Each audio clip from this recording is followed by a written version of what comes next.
Hi, I'm Jefferson Drexler, and this is Parent Like You Mean It, a podcast where we talk about, well, parenting with courage, because these days, we gotta face it, we all need a whole lot of it, right? You know, a couple of weeks ago, I was chatting with a group of friends of mine about really what we miss most these days. Somehow the topic turned to the beach. For me, as the air and water temperatures drop, my longing to feel sand between my toes rises. Anyway, as we were discussing surfing and bodyboarding and such, it was revealed that one of the people in our circle was deathly afraid of the ocean.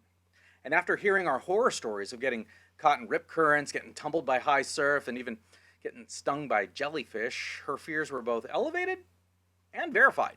And who could blame her? The only thing that she knew about the ocean was its inherent dangers. The exhilaration felt while riding a perfect wave and the serenity experienced while floating in anticipation of the next set. Well, these were just fictional fantasies found in surf movies and Jack Johnson YouTube videos. Don't get me wrong, I know the dangers in the ocean are real. I mean, before my kids can even walk, we started teaching them these inherent dangers and more importantly, the importance of developing a healthy respect for the ocean. We taught them how to discern when to dive under a wave or when it's okay to go through it or even over it, and how to look for rip currents below the surface and what to do not if, but when they get caught in a rip. But none of these lessons prepared my sons for what we experience at the beaches of Puerto Vallarta. I mean, how do you teach kids in California how to avoid a crocodile? That's right. A couple summers ago, our extended family took an amazing trip to Mexico, but there was a very unwelcome guest waiting for us in the water. Understandably, the beaches were closed when the croc was swimming nearby. But what really bothered us was in the next several days when they kept the beaches closed. And they kept them closed for two reasons. One, the crocodile might come back, they said. And two, they said the winds were causing high surf, which really meant that the waves were around 2 or 3 feet high at the most. It took some doing, but we were able to convince the lifeguards to give our group some special allowances. After all, we have former lifeguards, competitive swimmers, water polo players, and bona fide beach bums abounding in our clan. The local guards were convinced that there was nothing to be afraid of, and more so, there was no inherent danger for us. Because they understood that we had a healthy respect for the ocean, no matter what country we found ourselves in. You see, for people like my friend, though, and for the others that were there under the guards' care down in Mexico, people who haven't developed a deep respect for the water, could be very, very dangerous for them. I mean, who's to know? Who's to know what dangers they could find themselves encountering? But what I do know is that the only truly dangerous element that was in the water that week down in Mexico was Mr. Crocodile. The perceived danger and ensuing fears of the winds, the waves, and the currents, they were essentially baseless. Which brings me to COVID-19. You see, like Mr. Crocodile, the coronavirus is a real danger. I'm not denying that at all. People near and dear to me have suffered and even died from it. And proper precautions should be taken to avoid the danger. Just like closing the beach when the crocodile reared his ugly head. However, I refuse to live in fear of anything, not the ocean, not the virus, not even the crocodile. You see, there's a huge difference between a healthy respect for danger and an unhealthy fear of, anything. There are biblical scholars who have totaled up how many times the scriptures tell us to not be afraid. And according to both Common Core and old school math, the total runs to 365. That's one exhortation after another for each and every day of the year to avoid fear. And many of them don't stop there. Many times throughout the Bible, we're told, do not be afraid, for I, God, am with you. But if that's not convincing enough for you to stop being fearful, I'll turn to another source, someone far outside of a biblical context. See, recently I heard a great writer and philosopher utter these fantastic words. He said, quote, "Danger is very real, but fear is a choice." Who said that? Well, none other than the great orator of our time, Will Smith. So we laugh now, but you know that you thought that he was nothing short of profound 30 years ago when he said that parents just don't understand, right? So If fear is a choice, then so is courage. And I choose to instruct my kids to be courageous in everything that they do. At the beach, they're courageous when they take on the waves, when they hold their breath longer than they ever imagined that they could while being rolled through a shore breaker, and when they swim and swim and swim and swim hundreds of meters downshore to get out of a riptide. They choose to abandon any fear and courageously, respectfully, enjoy the beach. Likewise, we should courageously run our businesses, enjoy the outdoors, and courageously open our schools. When we're at the grocery store, it makes sense to wear a mask. You never know when a sudden sneeze will sneak up on you, and these days, nobody wants to be sneezed on or coughed on by anybody. That's just the stark reality we live in. But if you're outdoors and you're not breathing down other people's necks, look up and enjoy some unmasked sunshine.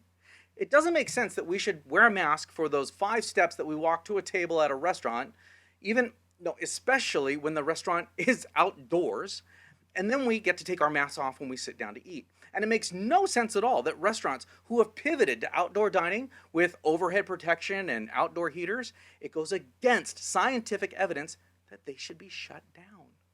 And schools.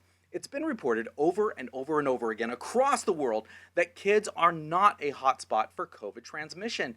And even if and when they do contract the disease, the instances where they are adversely affected are the tiny exception, not the rule.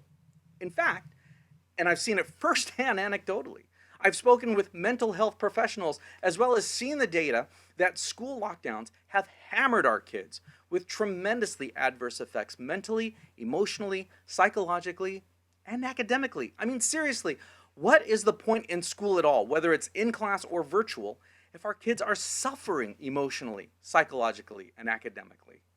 Our schools have been instituted for the exact purpose of stimulating and developing our kids in all of these areas. Yet all across the country, our kids are being sent home when there are no crocodiles in the classrooms. And there are no crocodiles in our churches and synagogues either. There are viral riptides, we'll call them that. I'll admit it. Like I said, I have a healthy respect for the virus, but I also see the absolute need for people to connect. In churches, we call it fellowship, and we need to connect with other people. And churches around the world have figured out how to pull it off responsibly with healthy respect. And yes, I keep intentionally using the adjective healthy when referring to the respect that we need to have for the virus and for the ocean for that matter. You see, if our single concern was to completely eradicate COVID-19 from the US, then there would be no boundaries around the measures that we would take. I mean, seriously, we lock everything down until it's gone and stay at home until it's safe to go outside again. However, 1, the virus doesn't work that way. And 2, eradication isn't our only concern. We have other top priorities, such as constitutional guarantees of freedom of religion and freedom of assembly. We have our mental health and our well-being and the cohesiveness of our communities to maintain. Actually, at this point, rebuild.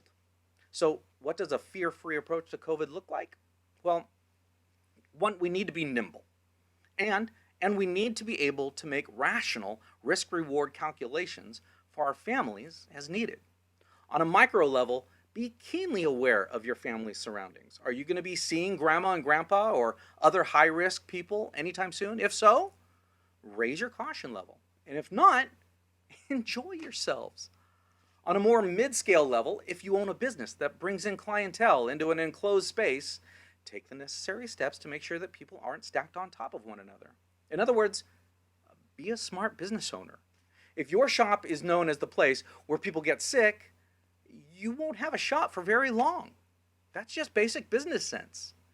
But if your business is the place where people can get what they need for a competitive price and remain healthy while conducting business, then by all means, your business should be able to remain open. The same goes for churches. There's a church nearby here. They're offering 3 different versions of their services. Online for those who can't meet in person, outdoors, out on their courtyard for those who have moderate needs or concerns, and indoors for those who aren't high risk. Think about it. Why shouldn't people who are unlikely to die or even get really sick, why shouldn't they be able to responsibly worship together and connect with one another? Remember, a quarantine is, by definition, when you isolate the people who are either sick or in danger of being infected from the general population, not when you stop the entire population from living in order to protect the at-risk people from hypotheticals. Now, on the flip side, a fearful person looks like this. This is a message that was sent to one of my 13-year-olds. I'm quoting. This is the real message that was sent to them. He said, guys, COVID rates are going up, and if they continue, bad things will happen. Hospital beds will fill up. More people die from COVID. The more we spread it, the longer it will take to get out of it. If you disagree, too bad, because outdoor dining is closed for a good reason, and social gatherings are closed for a reason, and everything is closed for a reason. It's all in caps right there. Every human makes mistakes in their judgment of things, but hard times call for hard measures. Just think of all the people you might be killing. In caps again, yes, you can kill someone by having social gatherings and going places. So don't be the one to do it. Yeah, my 13-year-old got this message. This is so wrought with fear and bad information. Are COVID rates going up? Yes, definitely. In fact, across the country and for the next several months, I'm certain that we will see significant upticks in cases, hospitalizations, and yes, even deaths. So this message is correct that if rates continue to go up, bad things will happen. But, and like Pee-wee said, everyone I know has a big but, we aren't spreading it. Only people who have it and aren't being responsible are spreading it. But what if you're asymptomatic and spreading it without knowing? I know you're asking me that. According to recent studies, the odds of asymptomatic spread are actually lower than low. The message says that outdoor dining and social gatherings are prohibited, quote, for good reasons. What are these good reasons? Who determines that these reasons are good? What makes them good? Fearful people aren't asking these questions. They're just buying this rhetoric wholesale. And rolling to the end of the message, no, you can't kill someone by having a social gathering or going places. Only people who have the disease and then interact closely with people who do not, especially high-risk individuals, and then those newly infected high-risk people would have to be in the minority of actual cases that land them in the ICU. And even then, you wouldn't have killed someone. The virus did. Again, don't get me wrong. I'm not denying that ICU cases are on the rise. I'm simply saying that the fears of all of us being unwitting killers of all of us, it's simply illogical and unreasonable. And closing schools, forcing restaurants to offer only to-go service, and taking away business owners and customers' abilities to make their own risk and reward calculations, well, it's simply rooted in fear, not actual disease prevention data. And you can tell when the fear-mongering is either devoid of data or when the data is tweaked for the purpose of instilling fear. When you hear blanket numbers of, quote, cases on the rise, or worse, total death count, these numbers aren't helpful. Nor is it helpful to assess the true risks of a community like, say, North San Diego County, when its numbers are combined with every community spanning across the tens of millions of people from San Diego all the way to Mammoth and San Luis Obispo. And for those of you unfamiliar with these cities, Google it or just take my word. It's a region larger than many, many states, and therefore it makes no sense at all that these combined numbers should be used to project community spread. This is not a community. This is one giant landmass. And then there are those responsible for the fear-mongering, the likes of New York Times columnist Elizabeth Rosenthal. And there are many, many powerful people like her. She's just the one who was bold enough to show her cards when she wrote her recent column, literally titled, check this out, it's titled, "It's Time to Scare People About COVID." After reading her opinion, I can see two things very, very clearly. One, no wonder so many people are filled with fear. They believe this barrage of propaganda, hook, line, and sinker. And number two, there's a conscious effort being made to scare the living hell out of people about COVID so that they will make absolutely irrational decisions about their own level of risk, and then they take irrational actions, including cowering at home, afraid that everyone outside is brandishing the disease like a deadly weapon. So how do we address the pandemic without fear? Well, for starters, I suggest banding together. It's entirely impossible to choose courage when you're all alone. So seek out other courageous people and put your foot down in defiance of people like Elizabeth Rosenthal.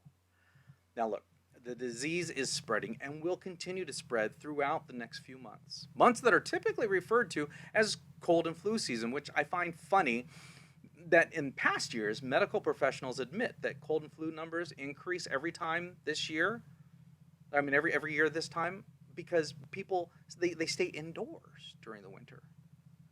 And so to combat COVID, our officials now are saying, demanding even, that we stay indoors for the winter months.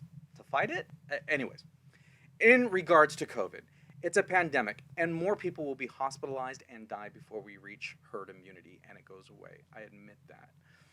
But even in light of that, I refuse, and I encourage you to refuse as well. I refuse to live in fear. Don't stand in judgment of people who are living different than you either. Instead, stand as a beacon of hope and a reminder of how we all behaved on Christmas Day 2019. What happened last Christmas? Well, I came down with the stomach flu. And no, it wasn't COVID in December. It was bad. It was a terrible, terrible stomach flu. I was isolated in the back room. My kids dropped off my sparse meals at the door. My loved ones prayed for me every day, but nobody shuttered their businesses or canceled schools or locked themselves up in their own back rooms because I and everyone else with the flu that year were shivering and puking. Healthy people led healthy lives courageously. Now, I expect a lot of hate mail on this one. I'm ready for it. I also hope and pray that there are a lot of courageous supporters on my side of the debate. And I expect that the appropriate reactions to reasonable risk assessments, they may change from month to month as we progress. I expect all of this because I have a healthy respect for my fellow man as much as I do for the disease. But I do not fear the disease. I don't fear people who disagree with me. And I don't fear the end of this rant. It's gone on far too long as it is. I know it. Thank you so much for your patience. And some of you may have realized already that this version of this episode is much more low tech and low production value than my prior ones. Why? Well, because I'm in my back room again. I had encountered for a long length of time somebody recently who was diagnosed COVID positive. So what we do? We pivoted, we shifted, moved my office into the back bedroom, the master bedroom. And you know what? Right now, my family is out at our favorite restaurant with their picnic table and folding chairs and having dinner in the parking lot. Because even in the smallest ways, we Drexlers are putting our foot down. Anyways, thanks for watching. Till next time, I'm Jefferson Drexler, and this is Parent Like You Mean It.